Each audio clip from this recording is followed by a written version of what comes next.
Hello everyone, you're watching the channel Stories of Our Life. Friends, make yourselves comfortable. I wish you to truly enjoy listening to this life story. Robert abruptly opened his eyes and stared at the ceiling. For the first second, he didn't understand where he was, but then he breathed a sigh of relief. He was at home, in his own bed, everything was fine. Robert sighed and closed his eyes for a minute. Those nightmares were haunting him again. It had been a long time since they last troubled his soul. Robert couldn't even remember when it was the last time, whether it was 5 years ago or even longer, he couldn't say for sure. He was almost 45 years old now. Since the age of 34, those nightmares had never left him in peace, appearing and disappearing periodically. Robert opened his eyes and furrowed his brow. Yes, that's right. He had dreamt those horrible dreams for the last time before meeting Alice. He had thought back then that she was his salvation. She had entered his life so suddenly, so upheaving his consciousness and the familiar routine of his life that he couldn't think of anything else but her. The wrinkles on his forehead smoothed out, and Robert turned his head to the left. Sleeping peacefully beside him was his young wife. She was only 23 years old, but when she slept, she looked even younger. How lucky he was in life. He no longer thought that he would find love again, that he would experience those delightful feelings that had stirred his mind and soul.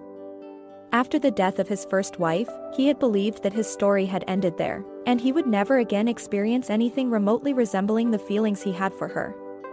But no, he was mistaken, and thank God for it. He met Alice when she was only 18 years old. Robert gazed at the face of the sleeping Alice. Certainly, he had to admit that it wasn't quite the same as what he had with Valerie, his first wife. Now he felt more passion than love, but that was enough for him. Of course, he had had many women. After his wife's death, he had tried to drown his sorrow in alcohol, but after a few months, he realized that it wouldn't lead to anything good. He quit drinking alcohol altogether. He began changing women like gloves, but none of them evoked what he wanted and desired with all his soul. By the time he turned 40, he understood that there was no point in expecting anything good anymore. And then Alice appeared out of nowhere. Meeting her turned his whole life around.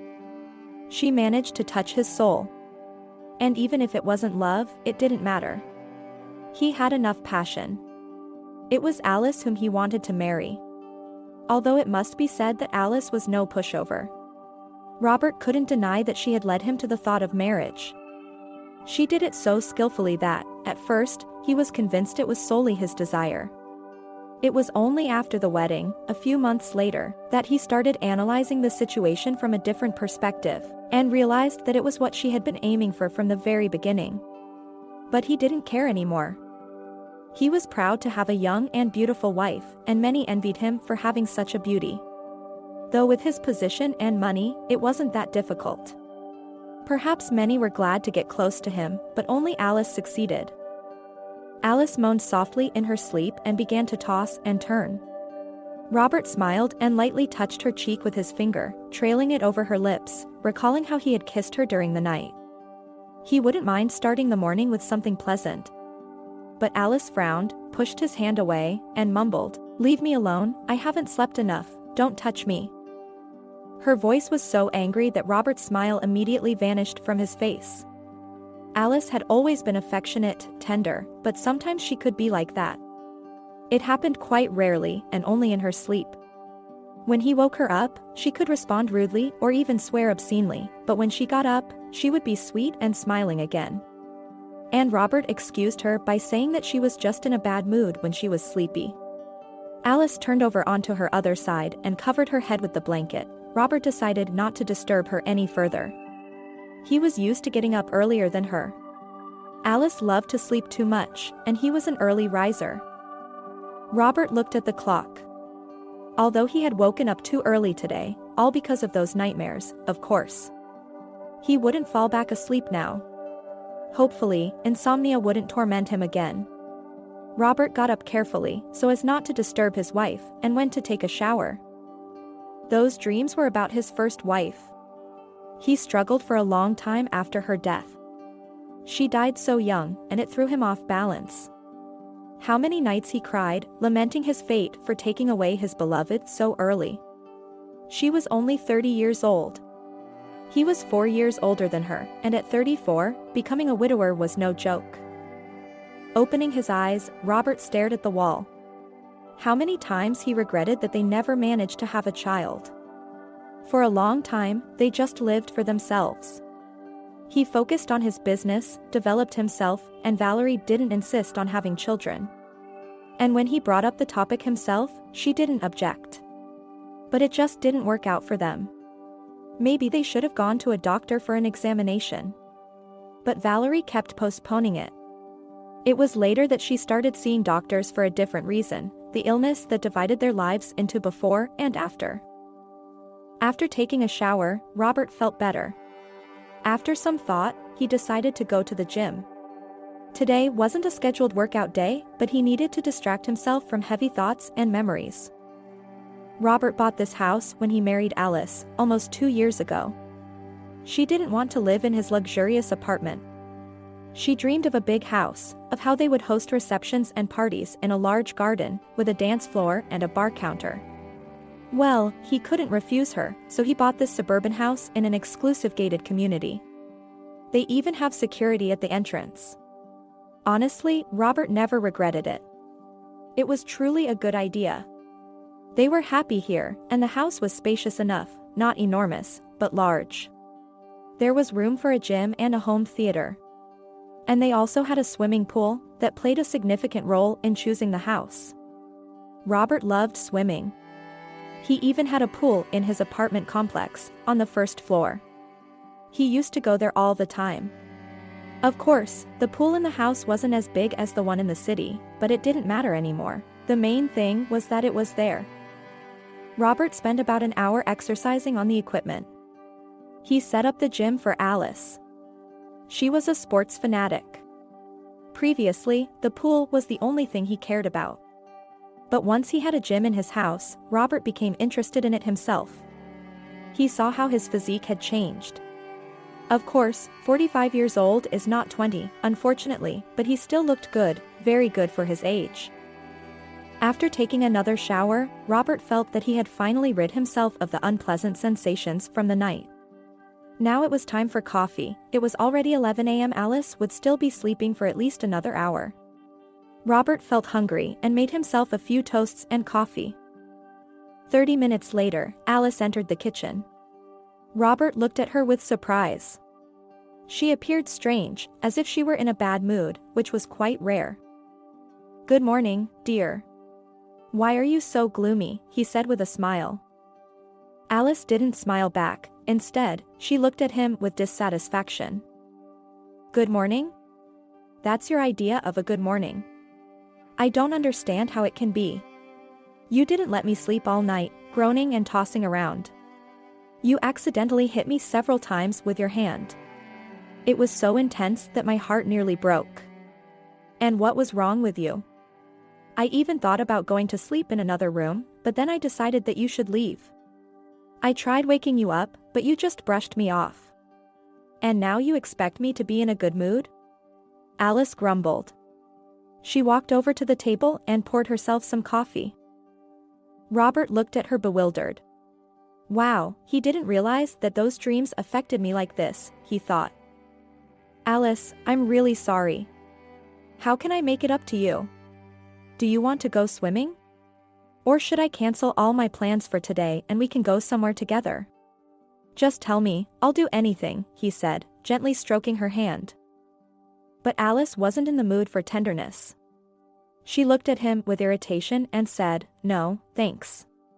I've had enough of your company last night. I need some time away from you. You scared me. I need to be on my own for a while, or else I'll be too angry with you. I'm leaving in an hour. I'm meeting my friends in town. Don't wait for me at home, I'll come back late. I'll spend the whole day with them. Maybe it will help improve my condition and mood." She finished her coffee and left. Robert stared after her, perplexed. What was happening to her?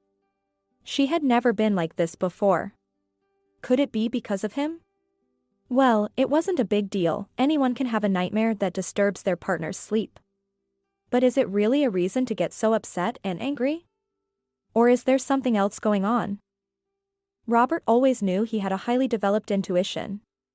Sometimes he ignored certain premonitions, while other times he listened to his inner feelings. Just like when he sensed that something was wrong with his wife. He urged her to see a doctor.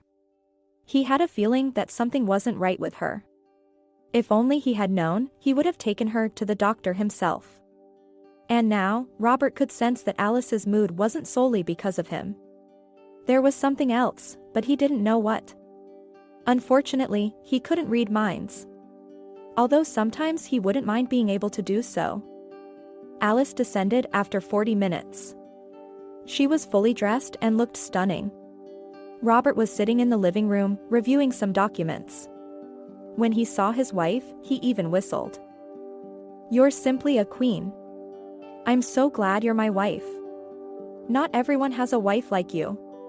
Actually, no one has a wife like you. And where are you off to, looking so beautiful?" But Alice rolled her eyes. "I already told you, I'm going to meet my friends. Did you forget already? Well, I'll forgive you." Robert frowned. He felt like there was a hint of mockery in her tone. "What does that mean?" he asked seriously. Alice innocently widened her eyes and fluttered her eyelashes. She approached him and sat down beside him, leaning in. "What do you mean? What does that mean?" "Well, what are you implying when you say that you'll forgive me?" Alice smiled and took his hands, pressing them against her cheek. "Oh, I'm not implying anything. I just know how you feel about my friends.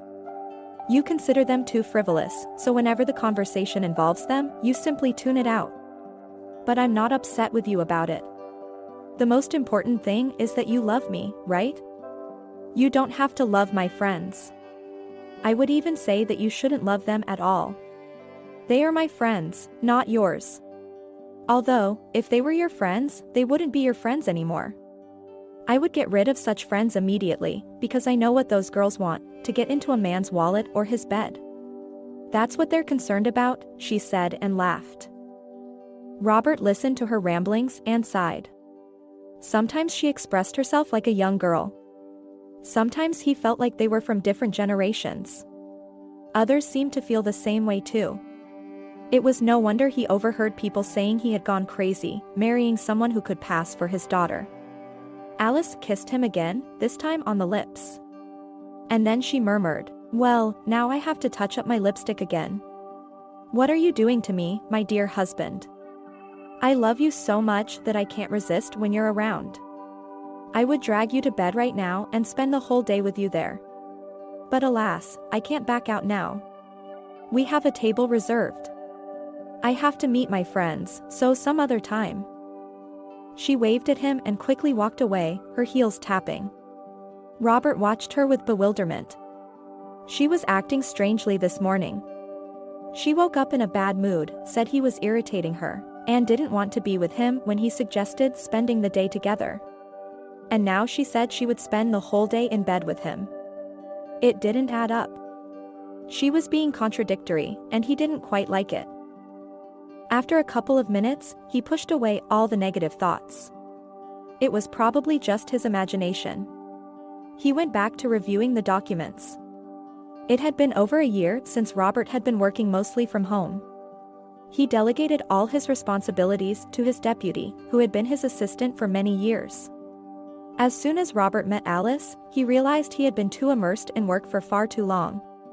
He decided that one of his diligent employees would be his deputy and right-hand man, while Robert would simply oversee everything, preferably without being physically present in the office.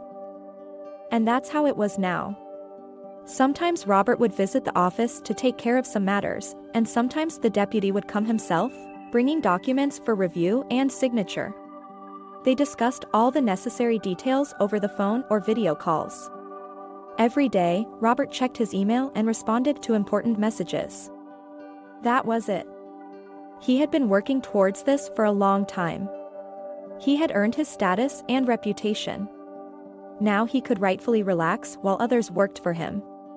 and the deputy received a sufficiently high salary to be content with this arrangement. If only Robert had a son to whom he could pass on all his affairs. If only he had one, things would be so much better. But alas, he didn't have a son. Not yet, at least. Robert truly hoped that Alice would give birth to their child. It had been 5 years together, and he planned to talk to her about it soon. He wasn't too old yet, so it was time to seriously address this matter. Alice returned late. It was nearly 9 in the evening. Robert didn't expect her to be delayed like that, and he looked at her with displeasure as she arrived home with a bunch of bags and a smile on her face. I thought I needed to call the police and search for you, Robert sternly said, looking at his wife's happy, contented face. Alice smirked. Come on, why are you panicking? I told you I would be back late. Robert squinted his eyes and crossed his arms over his chest. Am I panicking? Yeah. Why am I panicking? We have absolutely no reason to. Well, actually, there is a reason. Maybe I'm panicking because I called you 30 times and you didn't answer my calls, he said loudly and somewhat rudely. Alice stopped smiling. Her face turned to stone, but she remained calm. She placed her bags on the dining table, walked over to the sink, filled a glass with water, drank it, and only then looked at her husband. Don't shout at me. If I didn't answer, there was a reason for it. My phone was on silent mode, and I forgot to turn it off. We were at the movies, and I put my phone on silent mode, she said coldly. Robert remained silent for a while, then sarcastically said, I find it hard to believe that during all that time when it was on silent mode, you never once picked it up and saw the missed calls. Oh, you probably took 1,000 pictures while you were together all day. You photograph every step you take. I'm sure you took new snapshots throughout the whole day. Alice froze. A strange gleam appeared in her eyes. My friend has a new phone. Well, we took photos on her phone, and I hardly touched mine. I didn't see that you called and all. I don't understand the point of these accusations against me, she slowly said, looking away. Robert squinted and extended his hand forward. Well, then give me your phone, let me see if you held it in your hands or not. I don't believe you didn't take a single selfie. Alice flinched, her face contorted as if she was about to cry. She dramatically clutched her hand to her heart and said plaintively, What is this? Do you suspect me of something? I don't understand anything. Are you going to check my phone now or something? And how did you sink so low? I warned you that I would be late. I told you I would be hanging out with my friends. You hang out with your friends, and I don't question you or make scenes. And what about you? You insult me, imply something, try to accuse me of something. I don't understand what I've done to deserve this treatment. Don't I prove my love to you almost every night? Am I a bad wife? Have I ever hurt you or done something wrong? Why you? It's unbearable. I'm just shocked. I gave myself completely to him. And he's just playing with my feelings as if I'm some trinket. I can't bear this, she began to cry, covering her face with her hands and sobbing. Robert was shocked by this torrent of words. She had never behaved like this before. What had he done? He was simply annoyed that she didn't answer his calls, just wanted to look at her phone, and she exploded, got offended, insulted, and started crying. He was even taken aback because he didn't know how to act now. She cried as if she were a little girl who had been offended by a neighborhood hooligan, and he felt terrible.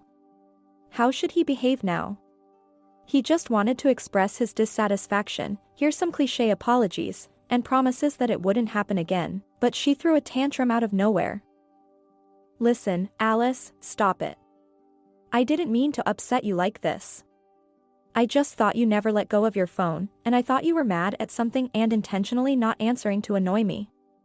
You were so upset in the morning that I didn't let you sleep, I thought you were still angry, even though I'm not really to blame. I got really angry at you, he said quietly as he approached her and placed his hands on her shoulders. She flinched, trying to remove his hands, but didn't leave. She continued to cover her face with her hands. What? Are you offended? We were just hanging out with friends, talking, eating. I hardly ever leave the house as it is. I used to never stay home.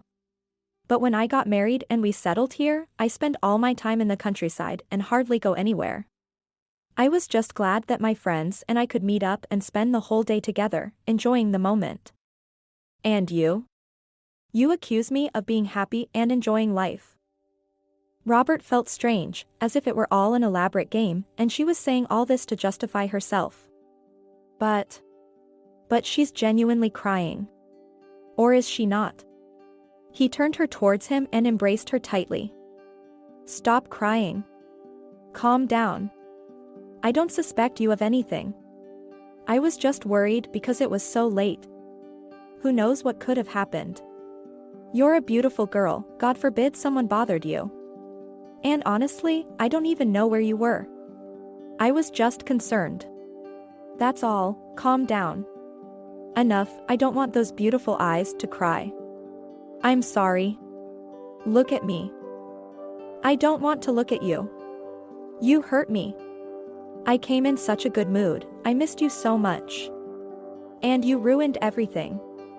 I don't want to talk to you. I'm tired. I want to take a shower and go to sleep. I'll cool down tomorrow. I'll try to forget all your accusations and your rude tone, but not now. Don't come near me right now. She turned sharply away and broke free from his embrace, quickly grabbing the bags. She rushed upstairs. Robert stood there in confusion. He was 45 years old, yet he felt like a 15-year-old boy who didn't know how to behave with a girl. And how did she manage to do this? He wanted to scold her for ignoring his calls, but it turned out that he was to blame for everything. Robert sat in the living room for about an hour, contemplating everything. He came to the conclusion that Alice was behaving strangely. She had become erratic, temperamental, and at the slightest provocation, she would burst into tears. Although he couldn't tell for sure if she was actually crying right now. She still hadn't shown him her face, hadn't removed her hands.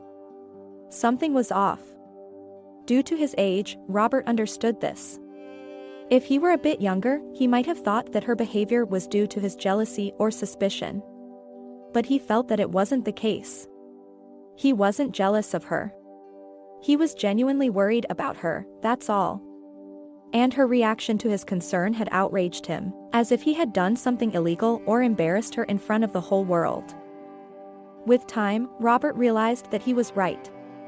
Alice had started behaving strangely. Maybe she had always been like that, but he just hadn't paid attention to it. Although she claimed to spend most of her time at home, that wasn't the case. Every other day, she would go out under the pretext of meeting friends or going to a beauty salon. And when she returned, he couldn't see any difference between the Alice who had left home and the one who came back. He mentioned this to her once, and she got defensive again. Why should there be a noticeable difference? I wasn't getting a makeover. I simply do skincare treatments. And you shouldn't see a difference. I'm young and fresh, there shouldn't be any changes. Where else could I look better? I do all this to avoid looking worse. A woman loses her freshness and youthfulness quickly. And I'm putting in all the effort to prevent that. Her response was too sharp, as if she was trying to justify herself. But Robert wasn't a fool. He didn't say anything, but he understood that if she had been at a cosmetologist, she would have returned at least without makeup. She would come back looking the same way she left, and that couldn't help but raise suspicions. Then, their relationship started deteriorating even further. It happened after he hinted at having a child. As soon as she heard about a child, her eyes widened, and she hissed at him. What kind of suggestion is that? No. Don't even think about it. I'm still too young to have a baby. I need time. I'm only 23 years old. Do you want me to be stuck with diapers? I didn't get married for that, to become a surrogate mother. Robert patiently listened to her and corrected her, saying, "A surrogate mother is someone who carries someone else's child for another couple. But you'll be carrying our baby." However, Alice waved her hands dismissively. "I don't care who it is. I'm not becoming a mother right now. And besides, you never told me that you wanted children. Why do you need them at your age? If I knew I had to have children, I wouldn't have gotten married. I thought you were with me on this, that you wouldn't have these thoughts about children. You've disappointed me." Of course, Robert expressed how deeply disappointed he was with Alice, and they had a big argument. Alice went to sleep in the guest room, and Robert tossed and turned all night because one crazy thought had entered his mind. Did he make a mistake by marrying a young girl whose only thoughts were about having fun and living for herself? Of course, they made up after a couple of days, and Alice even promised him that she would definitely have a child for him in a year or two. She pretended to agree with him, and Robert pretended to believe her words. But he understood that each of them still held on to their own beliefs. And a few weeks later, Robert started suspecting that she was cheating on him. Alice told him she was going to visit a friend. Robert didn't mind, he had his own business to take care of in the city, which Alice was unaware of. An hour after Alice left, Robert also drove to the city. He stopped by the office to handle some matters and then received an invitation to have lunch at a restaurant. Since he had nothing else to do, he agreed. They arrived at the restaurant, chose a table away from prying eyes. While his deputy and his wife were deciding on their order, Robert scanned the room and spotted his wife's friends. Alice's friends were sitting at a table for two. They were definitely without his wife because there were no extra chairs nearby. They were chatting cheerfully, eating, and drinking from tall stemmed glasses. It was obvious they were alone together. But where was his wife? Why wasn't she with them? Moreover, Alice had said they would be going to one of her friends' homes, yet here he saw her in person at the restaurant. Robert apologized to his deputy and his wife, citing an important matter, and left. As soon as he was in the car, he called Alice. Ever since the incident when he scolded her for unanswered calls, she always responded. If not immediately, then later. If she didn't call back, she sent a text message. But now she didn't answer him, not even after a couple of seconds. However, a few moments after his call, she sent a text message saying they were drinking champagne and watching a new blockbuster movie at her friend's place. That was it. Robert realized his wife was lying to him. He didn't say anything to her. He would tell her everything at home, think about how to best express it, and then speak. He wanted to see how she would extricate herself from this situation. There was no escaping the truth now. When Alice arrived home, Robert was ready to talk to her. She was in a good mood again. "So, did you have a good time?" Robert asked. Alice wasn't entirely clueless. From his voice, she immediately sensed that something was coming. She tensed up. "It was good, everything's fine.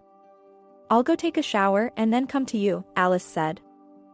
Robert shook his head. "No, it's better if you sit down. I want to ask you something." Alice wanted to object, but she stayed silent. She frowned and approached him, but didn't sit next to him. "Can't you ask me later? I really want to take a shower."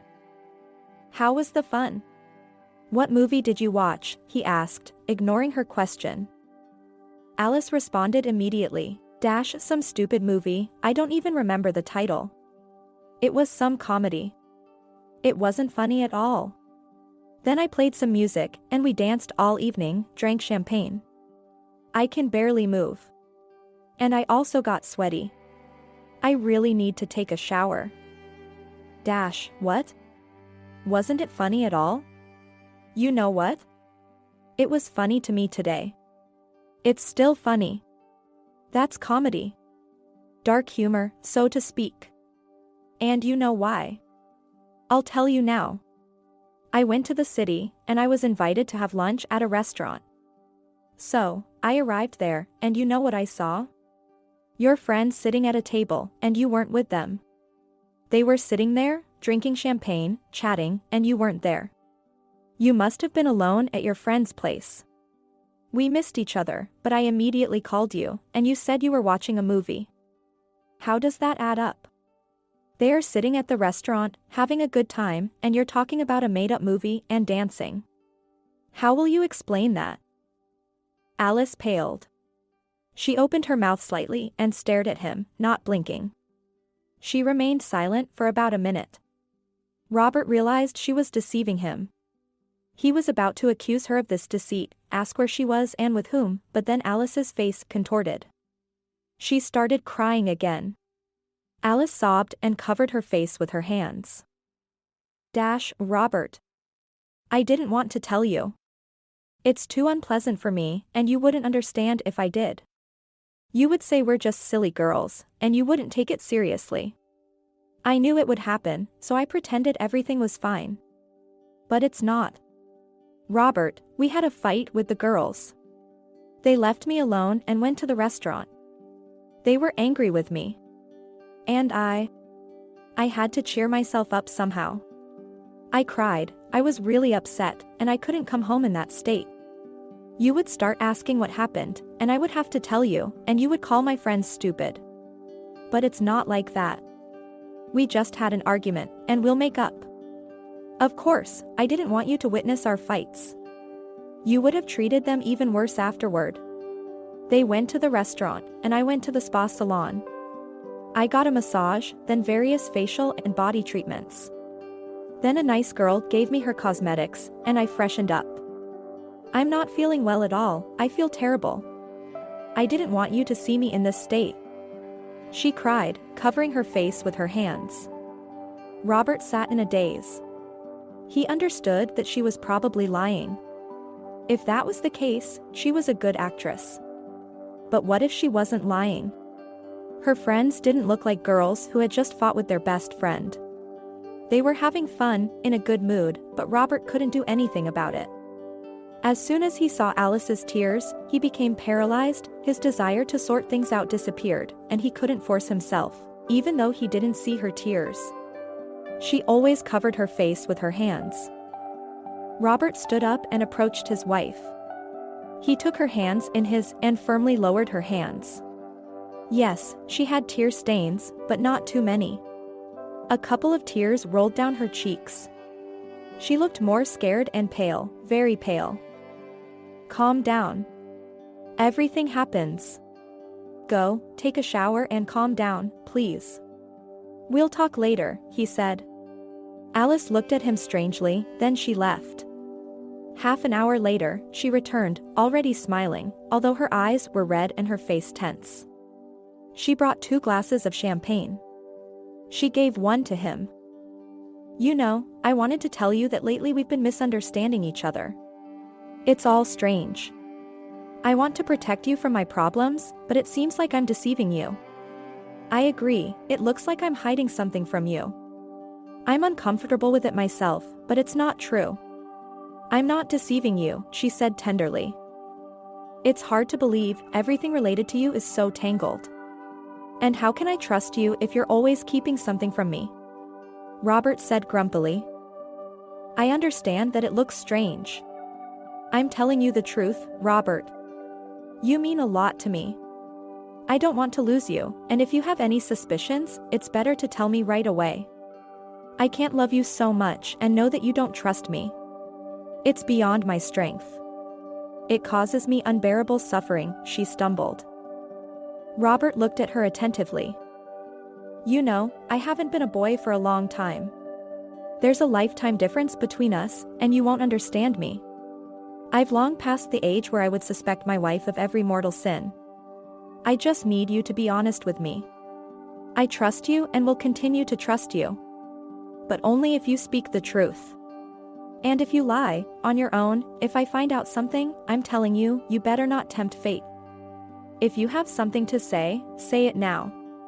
If I find out now, nothing terrible will happen, but if later I find out that you deceived me or are deceiving me, you will regret everything.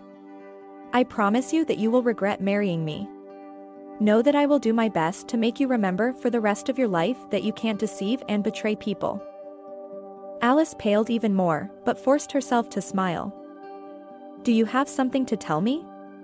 Robert asked. Alice hesitated for a few seconds. His threats had an effect on her, but then she shook her head and nodded towards the glass of champagne. No, I have nothing to tell you, and I'm not deceiving you. I just wanted to say. You know, I think I don't mind having a child. It seems to me, I'm ready. As soon as Robert heard that, everything else faded into the background, and he was happy. You're not joking, are you? He asked. No, I'm not joking. Let's celebrate this. I suggest we toast to it. Robert placed the glass on the table and embraced his wife. Yes, I'm so happy that I need to celebrate. Let's go and start working on this matter right now, Alice said, kissing him. But Robert pulled away. No, we won't start working on this matter today, as you put it. Don't forget, I've already had champagne today, so let's just finish our glasses. Robert smiled and nodded. He forgot about all his suspicions and grievances with one phrase. Alice restored his belief in her innocence and loyalty, and he was ready to do anything for her right now. He took the glasses, turned to her, their glasses clinked, and a pleasant sound echoed. To us. Robert said solemnly. To a beautiful future. Alice whispered softly. Robert took a sip and was about to set the glass aside, but Alice shook her head. No, I said we drink it all, otherwise our dreams won't come true. Robert smiled and closed his eyes. He made only one wish, to have a little boy running around his house. He wanted an heir. Of course, he would be happy with a daughter as well, but he really wanted a little boy. He opened his eyes, nodded, and drank the entire glass. Then he grimaced and asked Alice, "What kind of champagne is this? It has a strange taste." Alice was surprised. I didn't notice, it's delicious champagne, the usual taste, as always. It's just your imagination. A couple of minutes later, Robert felt a strong urge to sleep. He told his wife, and Alice agreed, saying she also wanted to sleep. Robert struggled to get up, his legs weren't supporting him well for some reason. He barely remembered how they made their way to the bedroom. As soon as his head touched the pillow, he fell asleep instantly. Robert woke up with a pounding headache, a piercing, unpleasant sound woke him up. He couldn't open his eyes for several minutes, and the sound didn't stop. Only then did Robert realize that it was his phone ringing. Without opening his eyes, he said, "Alice, please hand me the phone." But no one answered him. He groped his hand on the bed, Alice wasn't there. Then Robert struggled to open his eyes. Squinting from the bright light, he found his phone on the bedside table. His secretary was calling, she anxiously asked if everything was okay with him. He was supposed to come to the office in the morning but didn't show up. They had been trying to reach him all morning, but no one answered. With horror, Robert learned that it was already 2 o'clock in the afternoon. Had he been sleeping for so long? And why didn't Alice wake him up? Robert said he would call back. He got up with difficulty and went to the shower. He spent half an hour in the shower. Finally, the cool streams of water slightly improved his condition. The headache dulled, and his mind cleared. Robert didn't understand what was happening to him. He went to the kitchen, Alice wasn't there. Robert stood in bewilderment, not understanding why his wife had gotten up before him, didn't wake him up, and then went somewhere without saying anything. And then he saw it, the white envelope lying next to the coffee machine. Robert approached and took the envelope in his hands.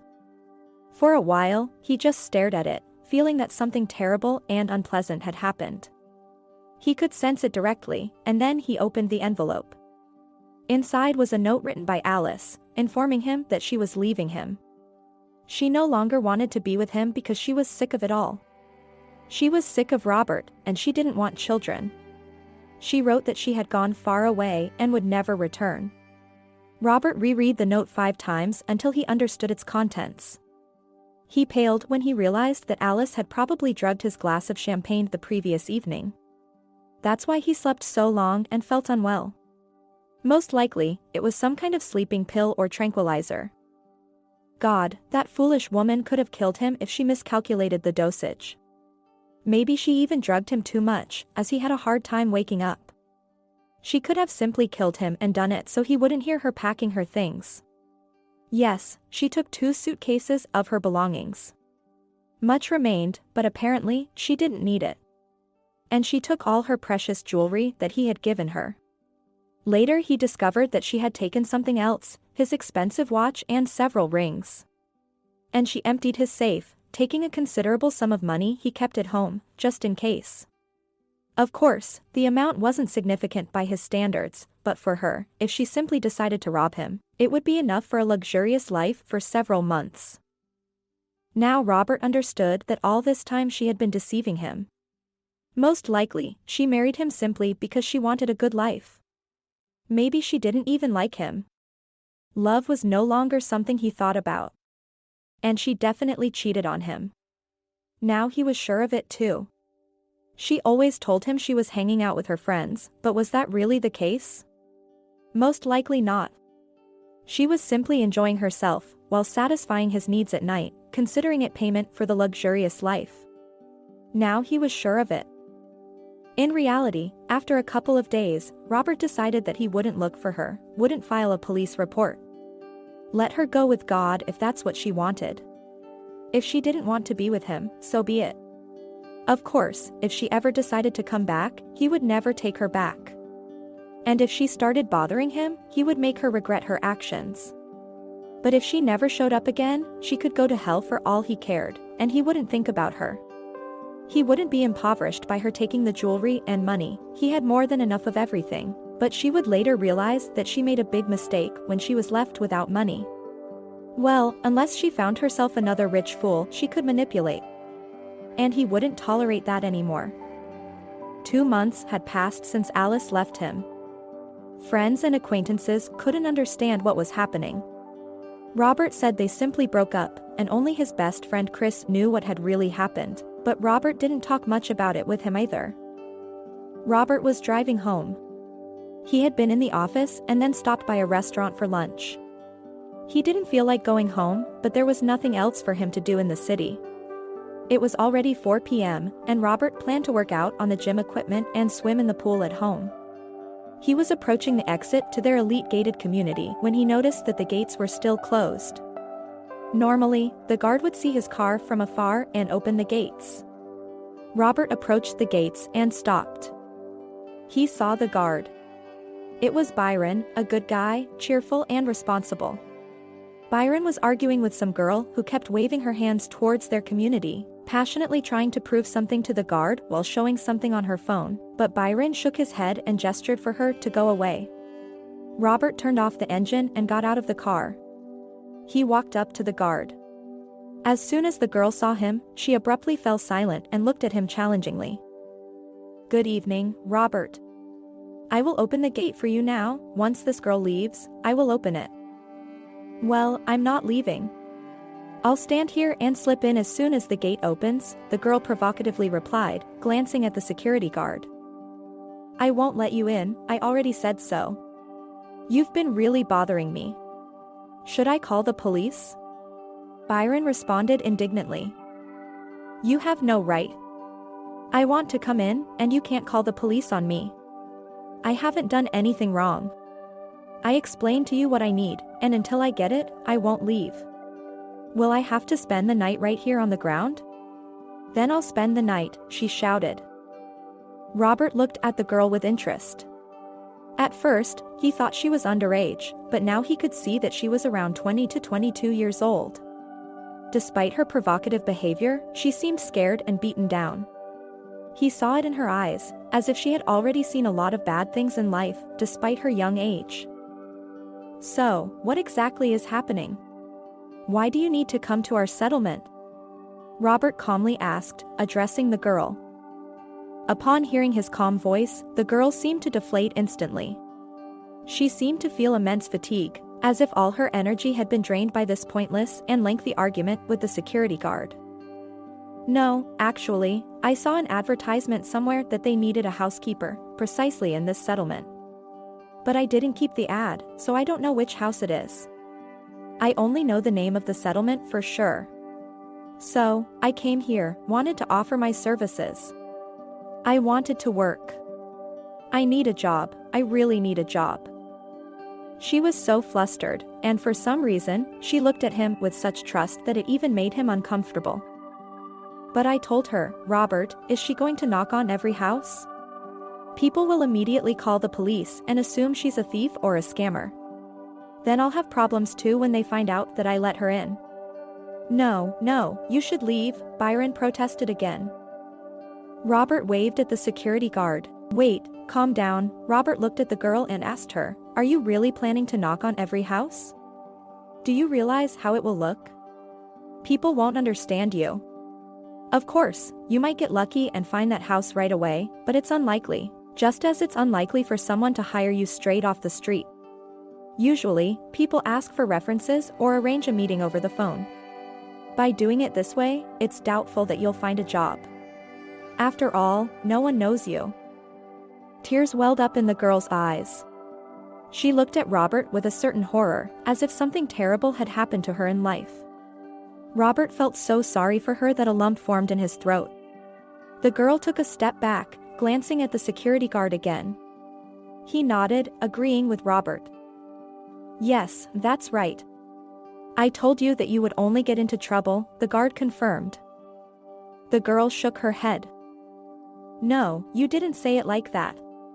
You were just yelling the whole time. I'm sorry, I just had hopes.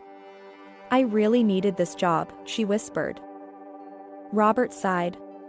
In 1 second, he made a decision, listening to his intuition, which told him not to abandon this girl. There was something about her that stirred mixed emotions within him, as if he knew her, as if he had met her before. Strange feelings. Robert sincerely hoped that he wouldn't regret what he was about to do. What's your name? He asked. The girl raised her head and answered softly, Judy. Robert squinted his eyes. What can you do, Judy? He asked. Judy looked at him attentively, and Robert saw a glimmer of hope in her eyes. Those eyes were so familiar, as if long-forgotten memories were starting to resurface through the depths of his mind. I can do anything. I've been working since I was 14, I'm capable of many things, Judy replied. Robert glanced at the security guard. Byron already understood what Robert was planning to do. Get in the car, Judy. We'll drive to my place. I've been meaning to hire a house assistant for a while now, but I never got around to it. We'll talk at my house. We'll discuss everything, and then we'll see, he said. Judy's face lit up, but immediately her gaze became guarded again, as if she was expecting an unexpected blow. You're not joking, are you? She asked quietly. Robert sighed and walked towards his car, telling her on the way, if I look like a joker to you, I won't offer you a second chance. I'm heading home. And you can stay here then. No, I agree. I'm coming with you. Thank you, I don't even know how to express my gratitude. You'll see later, if I get the job. But for now, let's go, I really want to go home, Judy replied. Judy quickly got into the car, closing the door behind her. When they arrived at Robert's house, Judy opened her eyes in surprise. She didn't expect such luxurious houses in the village. Robert showed her the house, and then they had a conversation. He told her that she could come to his place to clean 3 times a week. But is it possible to live here? It would be difficult for me to come here, I have no money for transportation. It would cost a lot, she asked. Robert looked at her attentively. This girl had piqued his interest. What had happened to her that she was all alone, without money, and with no one to help her? It all seemed so strange. And then he decided that if she wanted, she could live in the house. They had a house assistant before when they first moved, she lived with them, but then Alice took a dislike to her and fired her. They never found a new assistant after that. Judy was happy. And when Robert told her how much he would pay her, she was even more astonished. For about a minute, she just looked at him and then suddenly burst into tears. Robert looked at her in bewilderment, unable to understand the reason behind her tears. I'm sorry, I can't do this. You've been so kind to me, and I can't deceive you. The thing is, I'm pregnant. I just found out recently, it's still very early, and you should know about it. Maybe you wouldn't want a pregnant assistant, so I decided to tell you the truth. I need to earn some money before giving birth so that I have something to live on initially. That's why I really need this job. And you plan to pay me so well, but it's up to you to decide if you need a worker like me, she confessed. Robert decided not to abandon the girl in her time of need. If she was trying to earn money to have something after giving birth, it meant she had no one else. Of course, he didn't inquire about the father of the child, it wasn't his business. But he couldn't leave her like that, it just wouldn't be humane. So he let her stay. How grateful she was to him. He offered her to bring her belongings and stay at his place, but Judy said that she had all the essentials in a large backpack. And she started working for him. She cleaned the house, watered the plants, dusted, answered calls, and even did laundry and tidied up the gym. Of course, Robert didn't overload her himself. She was the one trying to do as much as possible. She did even more than necessary, as if she was trying to forget about something that troubled her through work. Robert was convinced that she was a decent, hard-working girl. She worked for him for a month, and when he paid her, she looked at the money and at him with such joy in her eyes, as if he was her savior. In reality, the amount of money was not substantial. She was so delighted that Robert felt a little ashamed. A week passed after her first paycheck, and Robert realized that she was pushing herself too hard when she fainted. Judy was constantly doing something, and even if the house was already clean, she would start cleaning again and again, just to keep herself busy. All of this led to her being on the verge of a nervous breakdown. She was pregnant and needed more rest, but she was burdening themselves with work. Robert was at home when Judy started feeling unwell. She collapsed in the middle of the kitchen, just as Robert was coming down the stairs. Robert rushed into the kitchen, startled by the loud sound. When Judy fell, she accidentally hit her nose and broke a mug with her hand. Robert quickly revived her by splashing cold water on her face and gently rubbing her earlobes. Within a minute, she regained full consciousness. She was very pale and frightened. When she saw that he was holding her hands, a look of horror flickered in her eyes. What happened? Did I faint?" she whispered. He nodded. Well, that's an understatement. You didn't just faint, you crashed down. I shudder to think what would have happened if you fell down the stairs. I've been telling you for a while now that you're working too much. Do you want to harm yourself or harm the baby? Robert replied sharply.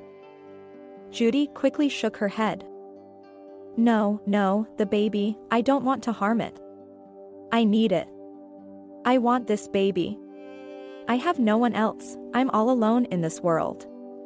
I really want this child to be born, and I don't want to hurt myself. I'm not that foolish. Well, maybe I am foolish, but not to that extent. I just suddenly felt unwell. Robert suddenly took her hands. She gasped in surprise and grabbed onto his neck. Robert carried her to the living room and placed her on the couch. Then he brought her a cup of hot tea and a pastry that the chef had prepared yesterday. Quickly eat it and drink the sweet tea. You need it right now, commanded Robert. But, Robert, I told you to do it quickly, or else you'll have to leave. I don't need such a disobedient assistant. Judy obeyed his command, fearing that she might lose her job. While she ate, he watched her attentively. When she finished the pastry and was savoring the tea, he quietly asked, "What happened to you? Why is there no one to take care of you? Can it be possible that a young girl like you has no family?" Judy sighed and closed her eyes. She gripped the cup with both hands, and it seemed as if she sank into the couch. She looked so miserable, and judging by her silence, she didn't want to talk about herself. But when she opened her eyes and looked at him, he realized he was mistaken. She couldn't stay silent any longer. Maybe a person can be completely alone when they are abandoned right after birth, abandoned because they were not even wanted by their own mother. I was unwanted. I was so unwanted that my mother got rid of me without remorse as soon as she gave birth. That's why I really want to give birth to my own child and be the mother I never had," she told him her story. Judy was completely alone. As far as she could remember, she had lived in an orphanage. She didn't know how she ended up there. The caregivers never answered such questions. Only one of the orphanage residents had told her that she was abandoned in the maternity hospital, and she was immediately taken to the orphanage because no one wanted her. The girl who told her this overheard the orphanage director talking about it with one of the caregivers, who had just started working there. Judy had been an outcast her whole life. She didn't resemble the other children in the orphanage. She was too quiet, shy, gentle, and kind. Such traits were rarely seen in orphanages. Usually, unwanted children were cruel and angry.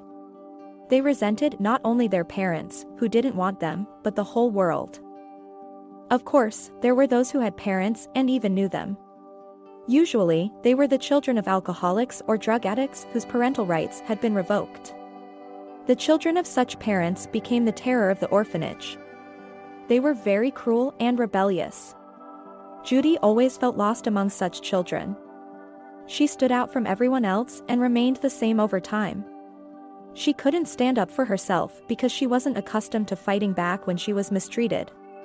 She couldn't make friends because no one wanted to be friends with her. She was always alone, except when Dana arrived at the orphanage. Judy no longer felt lonely then. Dana became her best friend. She wasn't like Judy. She was a spirited girl who could stand up not only for herself but also for Judy. They had different personalities and behaviors, but both felt that they were kindred spirits. Dana lost her parents. They were alcoholics. They bought some bad alcohol, got poisoned, and died. Dana was sent to an orphanage. They became friends, and Judy felt lighter. Now other children bothered her less. They didn't start to love her, but at least they stopped tormenting her. Soon everyone knew that if anyone hurt the quiet Judy, they would have to deal with the formidable Dana. It was better not to mess with her. She could beat up any boy worse than anyone. When Dana arrived at the orphanage, she was 12 years old. Judy was 11 years old at that time. After Dana's arrival, Judy felt as if she was born again. Now she started to smile. If before she had dreamed of being adopted, now she didn't want to leave the orphanage anymore. She prayed every night before sleep to stay in the orphanage, not to be separated from Dana, who became her sister. They discussed everything in the world together. Dana especially loved telling how she would deal with the bullies.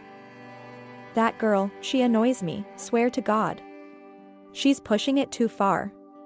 She always looks at me as if I stole something from her. And I don't need her. She has a terribly repulsive face, as if she ate 100 lemons at once. Do you agree with me?" Dana would say. Judy was ready to agree with everything Dana said. "I will make that guy's life a nightmare here, so he knows he can't insult me with bad words. Like the king of the world, you see, he struts around. Do you agree with me?" Both girls knew that nothing good would come out of these threats. They dreamed of getting revenge on their tormentors. But in reality, it wasn't welcomed in the orphanage. Any violence was punished and considered bad for everyone. Those were the happiest 5 years of Judy's life. They didn't separate from Dana, but then Dana left the orphanage. Her grandmother appeared, who decided to take the girl with her. It turned out that Dana's mother had not been in contact with her own mother for many years, and the woman was unaware of her daughter's death and the existence of her granddaughter. This was only discovered years later, and the grandmother decided to take the girl with her. She specifically came from another city to get her. Of course, Dana didn't want to leave and abandon Judy. She desperately wanted to get to know her grandmother, to know her better. Yes, she wanted a family. She promised Judy that she would convince her grandmother to take both of them. The grandmother took the girl to another city, and apparently, Dana started a new life, completely forgetting about her friend. It seemed that Dana wanted to forget that she had ever lived in the orphanage. It was a terrible blow for Judy. She was alone again. No, she wasn't even angry with Dana, she justified her. Judy reassured herself that she would also want to forget everything related to the orphanage. Dana could be understood. She had such troubled parents, then their death, and the orphanage. It was something no one would wish for. And then her grandmother appeared, who turned out to be a fairly well-off woman without a husband and now without children. Dana was her only heir, and the girl decided not to miss her chance. Judy wouldn't miss it either. But deep down, Judy knew that she would never do the same. She would never stop communicating with her best friend, she would never abandon Dana unless she had to leave the orphanage first. The 2 years until turning 18 were horrible. Judy was very lonely. They didn't bother her or tease her much anymore, but she didn't care anymore, especially since she was ready to endure daily bullying as long as Dana was with her. But alas, it was impossible. She had lost her only friend forever. Perhaps she could have found her, but she no longer wanted to. If Dana didn't reach out to her, it meant that Judy was not needed. Judy was abandoned again, and this time she understood everything, which made it even more painful for her. When Judy turned 18, she was given a room and sent off into independent life. She left the orphanage and abruptly plunged into adulthood. She completed her schooling and finished sewing and tailoring courses. Essentially, she was ready to take care of herself, and that's exactly what she started doing. Initially, living on her own was difficult for her. No, she could cook for herself, go to the store, and pay the bills, but she found it so unfamiliar to be alone all the time. The room was furnished, albeit old. She had her own bathroom and kitchen. Everything was tiny, including the room itself, but it was her space where she was the sole proprietor. Judy gradually grew accustomed to complete solitude. It didn't feel right, but she accepted reality and tried to survive in this terrifying yet fascinating world. She believed that someday she would meet someone who would walk alongside her in life, love her, and be with her. Judy found a job at a small atelier. The salary was very modest, but she didn't complain. She worked hard and tried to earn approval. She longed to be noticed, praised, but she was just one among many, just like everyone else. And she also dreamt of finding a friend, at least one, with whom she could share her sorrows and joys, a kindred soul. Unfortunately, among the workshop workers, there was no one she could befriend. Judy was a loner, just like the other people who started their adult lives from the orphanage. For several years, Judy went with the flow, and then she met him, Terry. Even now, his name sent shivers down her spine. The feelings that engulfed her were a natural disaster. They could be compared to a hurricane, tsunami, earthquake. Judy couldn't even imagine that she could love someone so intensely. And, moreover, she never thought such a thing would happen to her. They met at a bookstore. Since Judy didn't have any friends, she filled her leisure time with reading books. She joined the library, borrowed books from there, read something online, but it wasn't very convenient to do it on her phone. She didn't have a laptop. Every month, Judy treated herself to buying one new book. She dreamed of having a large library covering an entire wall, with a beautiful bookshelf filled with the books she bought for herself or those her friends gifted her on her birthday. Although, she didn't have any friends, really. And so, in her favorite bookstore, Judy met Terry. Were they kindred souls? Not at all. Terry didn't enjoy reading at all. He was selecting a book as a gift for his friend, who was an avid bookworm. They had nothing in common, but the feelings between them ignited in the very first moment they met, and they both felt it. And all would have been fine, except there was one very important and significant difference between them. Equivalent to the Great Wall of China, they came from completely different social classes. Judy was a poor girl from an orphanage with no money, while Terry came from a very wealthy family. But that didn't stop them from starting to date. Judy understood that they would have no future together, but she couldn't deny herself the pleasure of meeting him a few times, at least. Only those few times turned into weeks and months. They fell in love with each other and couldn't resist these feelings. They spent wonderful time together. At first, Judy felt shy and couldn't behave naturally. She was reserved and nervous during her meetings with Terry. But then she relaxed and opened up to him in an entirely new way. Terry admired how innocent and kind she was, how joyful and trusting, how beautiful and modest. She simply captivated him, and he showed her a whole new world. Previously, Judy's world didn't extend beyond the walls of the orphanage, then beyond her room. Later, she started spending more time outdoors, enjoying freedom, and now, with Terry by her side, it felt like she traveled to different countries and even worlds every day. Terry had traveled a lot with his parents since childhood, and he had seen so much. He told her many stories, and Judy felt like she was traveling with him, albeit only in her mind. He promised her that someday he would show her the whole world, and they would go wherever she wanted, with him holding her hand, showing her all sorts of wonders, and she wouldn't be afraid of anything because he would be by her side. Judy listened to him, and tears welled up in her eyes. She couldn't believe that she had met someone who wanted to take care of her. She loved him, but she didn't tell him. He didn't express his love either, although she felt that he loved her. And then they became truly intimate. It happened so unexpectedly. No, they both wanted it for a long time, and they felt the desire for each other, but on that particular evening, they didn't plan on taking that step. However, it happened that Judy twisted her ankle, and Terry helped her. And when she took off her jeans at home for him to examine her leg, such passion ignited between them that they realized they could no longer hold back. He was her first man, and he was so surprised by it that Judy even burst into tears. "Do you think I'm inadequate?" she said through her tears. "I've lived to be 22 and still a virgin. Now you'll feel disgusted with me." But he immediately reassured her, saying, "You silly girl. How could you think such things about me? I never thought anything like that. On the contrary, I've been wondering how I've been so lucky to be loved by an incredible girl like you. I'm proud that you gave me your innocence. And now I'm nervous, wondering if I've disappointed you. You might say I'm completely clueless in this matter. I won't worry about that because I love you. I want us to always be together." Judy cried even more at his words. He confessed his love to her, and everything changed from that moment. He wanted to be with her, and Judy was afraid to think about where their relationship would lead. Yes, he wanted to be with her, but not just to be together, he wanted to marry her. He told her this the next day, or rather, he proposed to her. He gave her a beautiful ring. He knew she would be horrified if he gave her a luxurious piece of jewelry, so he bought her a modest but very beautiful ring with a small diamond. Of course, she agreed. And they were happy.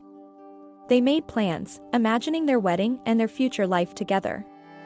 However, they forgot to consider one important factor. They were so consumed by their happiness that they completely forgot about Terry's parents. After all, they still didn't know that their son was in a serious relationship. Terry planned to introduce his bride-to-be to them right after finishing his studies, but he had to tell his parents earlier because they started looking for a bride for him. They wanted Terry to marry the daughter of his father's business partner, but Terry told his parents that he had already chosen a bride and that they would marry soon, once he introduced her to them. When Terry's parents found out that their son was planning to marry a poor girl from an orphanage, they caused a scandal. They said they wouldn't allow such a thing to happen. They threatened to disinherit him, disown him, and curse all his future children. Terry's father even said he would ensure that Terry couldn't finish university. They warned him that they would go to any lengths to protect their family from an unsuitable girl for their son. Terry was shocked by his parents' accusations. He pretended to consider their words, telling them he would think about everything. Yes, he told them he would think about it all, but in reality, he had no intention of thinking about anything. He wanted to be with Judy. He wanted to marry her. He wanted to be with her for the rest of his life. Judy knew that his parents were against their relationship. He told her everything. Terry said he would wait until he finished his studies, find a job, and become financially independent. Then he wouldn't rely on his parents, and he would do only what he wanted, regardless of their objections. Let them disinherit him, withdraw their financial support. Terry wasn't afraid of that. He didn't need his parents' money. He only needed Judy. She cried, telling him that he shouldn't ruin his relationship with his parents because of her. She said he would never forgive himself if he stopped talking to them. But Terry said only one thing: "I will never forgive myself if I leave you. I will never forgive myself if I betray you. I will never forgive myself if I voluntarily give up the only beloved woman who is the half of my heart and soul." And Judy understood that she was now under his reliable protection. She didn't think about his wealth, his connections, or his opportunities. She only thought about having someone by her side who cherished her and would always take care of her. She was no longer afraid. They met in secret, only in her room. They didn't go out together in public. They were afraid of being seen by acquaintances, parents, or anyone else. Terry told his parents that he had changed his mind about getting married, but he also made it clear that he wasn't planning to marry his father's partner's daughter either. His parents didn't insist. They were relieved that they had saved their son from the biggest mistake of his life. Time passed, and they continued to meet secretly, enjoying each other's company and counting down the days until they could stop hiding. And then tragedy struck. A nightmare that shattered all their dreams, aspirations, and plans. Terry had an accident. He was on his way to see her in a taxi that evening. Judy never saw him again. He never lied to her. If he promised to come, he would come. If he didn't show up, there were significant reasons for it. But even if there were weighty reasons, he would still have called or written. Judy couldn't sleep the whole night. She had a sense of unease in her heart. She couldn't shake off the feeling that something had happened. She couldn't imagine anything so terrible that it couldn't even be seen in the worst nightmare. It was truly horrifying. Terry was seriously injured, and the driver was unharmed, with only a few scratches, a sprain, and 2 fractures, but he was alive and out of danger. But Terry, he was seriously hurt, as seriously as it could be. Judy only found out about it in the morning. Terry's best friend, the same one he had helped choose a book at the store where they met Judy, called her. He was the only one who knew that they continued to see each other.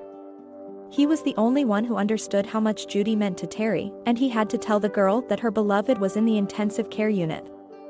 Judy didn't even inform her workplace that she wouldn't be coming due to very sad circumstances. She simply forgot about everything. She rushed to the hospital, but there she encountered Terry's parents. Naturally, Judy was not allowed into the ICU. Judy created a scene. She screamed and cried, begging to see her beloved, calling out Terry's name and tearing at her hair. 2 security guards couldn't hold her back, while the medical staff attempted to administer a sedative injection, but it was all in vain. Judy found a strength she didn't even know she had. She didn't let anyone near her, continuing to cry out her beloved's name. Just then, Terry's parents walked by. His mother was in shock, and his father held her by the waist, supporting her. They immediately recognized the girl and, seeing her hysteria, understood that their son had deceived them, that he hadn't stopped seeing this girl from the orphanage, that he had continued to meet with her, otherwise she wouldn't have appeared after the accident. Terry's mother wiped away her tears, pushed her husband away, and approached Judy, stopping beside her. She extended her right hand, pointing at her. She said loudly, "It's you. You're to blame for everything. He got involved with you. Yes, because of you, he died, you wretch. Because of you, I lost my son. Because of you, my only child is gone. And yet, you dared to show up here?" Judy instantly became weak. 2 security guards grabbed her, but she no longer resisted. "What? What did you say? Terry is dead? You said he's dead?" He's no longer here, my beloved is gone," she murmured, staring wide-eyed at Terry's mother. Yes, his mother roared like a lioness, screaming with all her might. Do you hear me? My Terry is gone? No, he's not yours, he never was yours, and he never will be. Only mine, my beloved son, and he died because of you, because he got involved with you. If it weren't for you, he wouldn't have gotten into that taxi. He was going to you, right? Because of you, he had the accident. You killed him. He shouldn't have had anything to do with you. He should have stayed away from you. We warned him that something bad could happen if he got involved with you, and it did. The worst and most horrible thing that could happen. My son is dead. He's no longer with me. I loved him so much, I still love him, and I will love him forever. Terry's mother screamed and hung on her husband's arms, who approached her. The man held Terry's mother, but he looked at Judy. The girl was horrified. She couldn't breathe from the pain that had gripped her unfortunate heart, a heart that had once again tasted the bitterness of loss. You better leave. Never show your face to us again. You've done all you could. Now leave us alone, just like you should have left our family alone from the very beginning. If you had left Terry alone, he would still be alive. But you killed him, destroyed him, robbed him of the chance to enjoy life. Go away, I beg you, get out of here. And Judy left. She returned home, and as soon as she entered her small room, she began to cry like a wounded animal. All the pain in her soul burst out. She thought she would go deaf from her own screams, she thought she wouldn't be able to speak after this. She cried throughout the day. She ignored the calls from work. Her boss and colleagues called her, but she didn't pick up the phone. Every time she looked at who was calling, she groaned with disappointment, desperately wanting to see her beloved's name on the screen. But alas, it was impossible. Terry was dead. He would never call her again. She would never hear his tender and gentle voice again. She would never embrace him again.